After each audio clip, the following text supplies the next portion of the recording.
This is 3 News Daily. Hello, everyone. Welcome back to 3 News Daily on this Tuesday, March 14th. I'm Stephanie Haney here with your top stories. And we start today with an update in a murder investigation out of Summit County where police have confirmed a 4th intended victim has survived. So far, Copley police have not released the person's name or any information about their condition. Known drug trafficker Elias Gudino faces aggravated murder charges related to the death of 3 others who were found bound, gagged, and shot in their heads. We are told that those 3 victims are all from Youngstown. Gudino is currently being held without bond. Now in Geauga County, a former pastor has been arrested for allegations of sexually abusing minors. 37-year-old Dennis Lafferty faces multiple charges, including sexual battery and sexual imposition. He pleaded not guilty to those charges yesterday and was issued a $100,000 bond.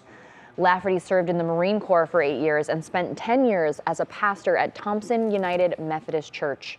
The church has released a statement saying Lafferty has been suspended. Now in Wadsworth, police say several protesters showed up armed on Saturday at the Rock and Roll Humanist Drag Queen Story Hour at Memorial Park. Police say they carried signs, banners, bullhorns, and megaphones, and some have been identified as Nazis. At least 2 people got into an altercation and have been charged with disorderly conduct. Police received 2 other reports of assaults which are currently being investigated, and EMS treated 3 people. All of them got pepper sprayed during a separate altercation. This is a developing story, so stay with us as we continue to gather information. Switching gears now to your money. A lot of people are wondering what the collapse of the Silicon Valley Bank and another large bank means for banks here in Northeast Ohio. One expert tells us that what happened to these banks is not a surprise. From the 2008 recession to the pandemic, there have been stimulus package and 0 interest rates, and that's gotten the nation to a place where risk-taking felt easier to do. For the regional counterparties that are in the Cleveland area, they're going to have to prove to us, they're going to have to prove to market participants that they have got prudent risk management, and not just to market participants, but to the Federal Reserve. Now, when it comes to getting access to your deposits, Greg tells us everyone is safe here because the government has put a program in place to backstop those deposits, so you'll continue to have access. Now let's get to the latest on the fallout of the toxic train derailment in East Palestine. Here at home, Cleveland City Council is taking action, introducing a resolution last night on railroad safety. The goal is to protect Cleveland residents from the dangers of a train derailment on the tracks that run through the city. Council will hold a special hearing on the resolution on March 21st. Also, there has been a new warning from Governor Mike DeWine for East Palestine residents as people are actually impersonating CDC and Norfolk Southern personnel. Absolutely incredible. The governor's office suggests these steps to protect yourself. Ask for identification, do not share personal information, and report any suspicious activity to the police. And know this, at this time, the CDC and Norfolk Southern are not conducting any door-to-door operations. All right, now let's take a closer look at the chemical at the heart of the train derailment danger in East Palestine. Vinyl chloride has been used for decades to make PVC pipe and other things, but it is also toxic to humans. 3 News investigator Lena Lai takes us inside research into vinyl chloride that now asks the question, how safe is safe? On the campus of the University of Pittsburgh, we have developing ones like here. You'll find the nation's preeminent lab exclusively studying vinyl chloride. So it changes the DNA. Where leading expert Dr. Julian Bayer has serious concerns. So we don't know what a level would be that is considered safe. Vinyl chloride, PVC's plastic building block. 1.1 million gallons of the toxic chemical released into the environment in East Palestine. EPA monitors have not detected any volatile organic compounds above levels of health concerns. More than a month after the train derailment, the U.S. EPA and contractors hired by Norfolk Southern continue to test the air, soil, and water. So far, no reports of toxic chemicals above federal safety limits. The EPA is basing that on the current risk levels that we have that are considered safe. But Bayer's latest research could turn those federal standards on its head. Bayer's team studied mice subjected to levels of vinyl chloride that's currently considered safe. Over a period of weeks, 100% of the mice developed tumors. They also combined a high-fat Western diet with these so-called safe levels of vinyl chloride and found the exposure sped up liver disease and cancer. Is it fair to say that it brings to question how safe is safe? Exactly. We cannot dismiss any levels. Bayer's major fear is that vinyl chloride could sneak into the groundwater over time, where it would stick around for years, then potentially be transported to homes and private wells, then back into the air. About 1.5 miles away here at Carnegie Mellon University, a team of researchers went into East Palestine to do their own independent testing for pollutants. What they found was concerning. The team found elevated levels of acrolein, a byproduct of burning vinyl chloride, which Norfolk Southern decided to do with the intent to avoid a potential explosion. The potential concern is more for longer term, weeks to months to years. But as East Palestine residents continue to hear reassurances from federal officials, we came up with the plan. Scientists are urging for long-term testing until answers as to what's safe come into focus. People, hear, these are safe levels as deemed by OSHA. But to that notion, you say what? That we need more data to validate. Very interesting. Lots of questions raised there. Now, Dr. Bayer is looking into what's next, studying the people of East Palestine. All right, let's turn to health news. That's good news for people who suffer from migraine headaches. The FDA approved a new nasal spray that reportedly gives fast relief for migraine headaches, and this new drug from Pfizer is called Zavspret. It's being called the EpiPen of migraine medicines. It's supposed to work well for people who get migraines that come on fast. For a lot of patients who have significant nausea or vomiting, this is an ideal treatment since they don't have to take anything oral in terms of medication and can just use an intranasal medication to quickly abort their migraines.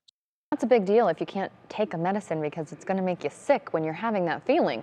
Now, Dr. Estamalik says the new drug is also safe for patients with cerebrovascular or cardiovascular risk factors.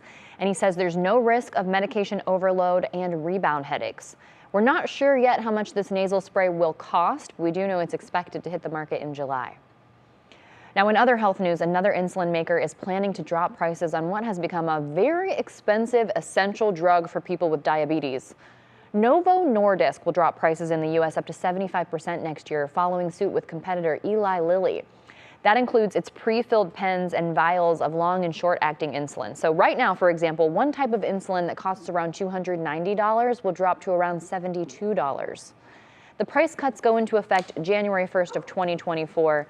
Eli Lilly's price cut starts this October. All right, check this out. A Massachusetts teacher with end-stage kidney failure is getting a new chance to live a full life thanks to his boss. Dave Collins was on dialysis and waiting on a kidney match when his daughter Shelby used social media to launch a campaign to find her dad a kidney donor. Now, after hearing from people across the country, they found 4 matches, but at the last second, each of those surgeries were canceled. But it turns out they didn't have to go far to find the answer they needed, because in February, they finally found a perfect match, and it was Heidi, who is the superintendent of the school that he works for. What else can I say? You saved my life. I was just excited that it worked. Yeah. I also have another family now because Dave's family have adopted me, their insistence, and I'll take it. You love to see that. Now, Dave will be back to teaching next month, and Heidi is already back at school. And his daughter, Shelby, is planning to keep using social media to help other people find donors. How about that? Okay, today is March 14th. It's also known as Pi Day because 3.14 is pi in math, and because we like puns. We also associate this day with pizza pie. And there's a place making a name for itself with their pizza pies, and that is Ohio Pie Company. Now, they've become a quick favorite in their community thanks to their signature Ohio-style pizza. 3 News' Austin Love brings us this story. Pizza's just amazing. When it comes to pizza, we all know that New York they're famous for New York style. Chicago, they're famous for the Chicago style. But here in the Buckeye State, we're not necessarily known for our pizza. That's until the Ohio Pie Co. crafted their own style, Ohio style. Let's check it out. It's a great vibe. It's definitely like the pizza. The man behind the za, owner Nick Robson. How'd you guys get started? It was always like my fat kid dream. Always wanted to open a pizza shop. This was just kind of, for whatever stupid reason, owning a restaurant was what I wanted to do. A fat kid dream that has now become Nick's pizza reality. Had to be pizza. I worked in pizza my whole life. I don't like rules, so when it came to pizza, it was make up my own style, do it my own way, like everything I've ever done. That style, Ohio style. A melting pot of all of Nick's favorite styles in one pie. You know, we have never really had like our own style. Figured I'd at least give it a shot. Sure. If it turned out okay, then maybe people will get behind it, right? So far it's worked out all right. Spoiler alert, it caught on. I drive like 35 minutes to get here. We love it. What more can I really say? And it's all thanks to Nick's signature Ohio style, a pan-style pizza with no crust, loaded with toppings, and a swirl of sweet sauce on top. It starts by spreading out the dough on the pan. And I've always kind of loved pan pizza. Followed by the cheese. Mozzarella. So we have mozz, and we have provolone, and then we have some other stuff in here as well. Some mystery cheese. Mystery cheese. Love that. All right. Next, time for the toppings. And they do not hold back in the toppings. You got to cover the entire top of the pizza in pepperoni. The entire top? The entire top. Like it all. Dude, this is going to take me forever. Whenever you're paying your pepperoni guy, you need to double it, dude. A few taste tests later, and it was time to sauce, where each pie gets their signature swirl of sweet sauce. Ooh. Finally, takes a 9-minute ride on their conveyor belt oven at about 500 degrees. A pizza pioneer, Nick has found success following his gut and adding on to mine. This was the outcome, and it turned out okay, so yeah, gotta keep it rolling. Yeah, I'd say better than okay. Cheers. Better than okay is definitely the understatement of the year. I have had Ohio Pie Co. They've got a location in Rocky River. Delicious vegan buffalo chicken pizza. Very good. Highly recommend. Thank you for that, Austin.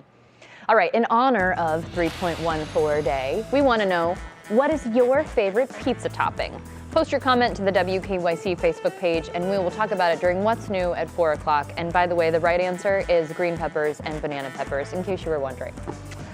All right, let's talk sports, because the Browns have new additions to their roster. Free agency started yesterday, and late last night we found out they are bringing in a much-needed defensive tackle, Dalvin Tomlinson from the Vikings, a former second-round NFL draft pick. He's getting a 4-year deal worth $57 million. The Browns are also bringing in edge rusher Ogbo Okoronkwo from the Texans. His 3-year deal reportedly is worth $19 million. Now, these are verbal deals, but come tomorrow, they will become official. And officially, no one won last night's $52 million Powerball jackpot, but someone in Ohio did win some big cash. A lucky ticket for $2 million was sold at Harrover East's End Carryout in Manchester in southern Ohio. The jackpot now grows to an estimated $63 million for the next drawing. That'll be tomorrow at 11 p.m. Now, before we go, it is almost that time of year to bust out your green and celebrate the luck of the Irish. This Friday is St. Patrick's Day, and here in Cleveland, 2023 St. Patrick's Day parade kicks off at 1:04 p.m. Its theme is a salute to Irish American athletes, and that parade starts at East 18th and Superior Avenue. It'll head southwest to West Roadway, turn northeast on Rockwell Avenue, and end at Rockwell and Ontario.